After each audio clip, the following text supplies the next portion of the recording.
আসসালামু আলাইকুম। আজকে জরজরা করে আলু ভাজি করেছি, আর এটা কাঁচামরিচ দিয়ে আলু ভাজিটা করেছি।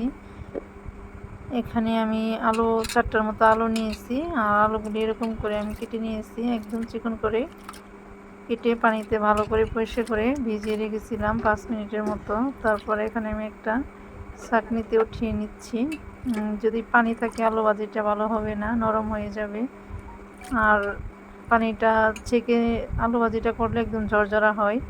এখন আমি স্টেনারে ছাঁকনিতে রেখে দিয়েছি, পানিটা ঝরে যাবে, ঝরে গেলে তারপরে আমি ভাজিটা করে নেব।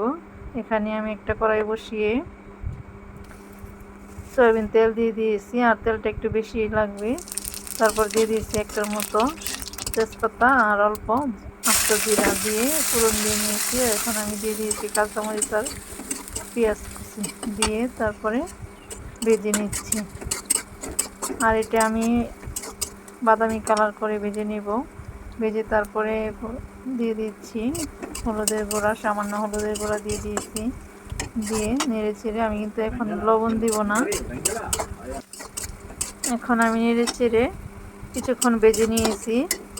আর ভেজে নিয়ে এখন আমি যে আলুটি আছে আলুগুলি আমি এখন দিয়ে দিব।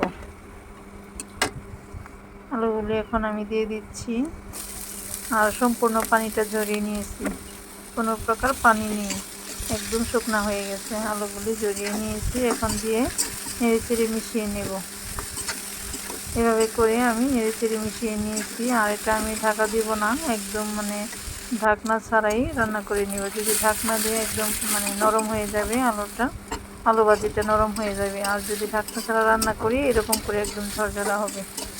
এভাবে আমি রান্না করে নিচ্ছি, নেড়ে চেড়ে দিয়েছি এভাবে। আবার এ পর্যায়ে আমি এখন লবণ দিব।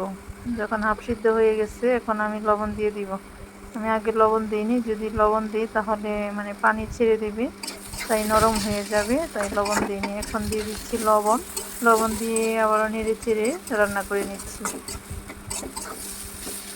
এখন আমি দেখেন কীরকম হয়েছে, একদম ভাজা ভাজা হয়ে গেছে আলু ভাজিটা।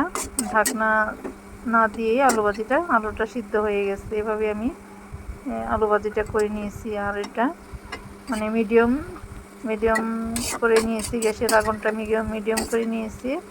আর যদি কমিয়ে নিই তাহলে নরম হয়ে যাবে।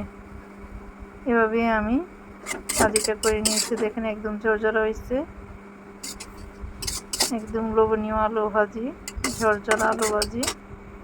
মাশাআল্লাহ, এটা রুটি পরোটা ভাত সব কিছুর সাথেই খাওয়া যাবে। আলু ভাজিটা একদম অনেকটাই সুন্দর হয়েছে, আলহামদুলিল্লাহ।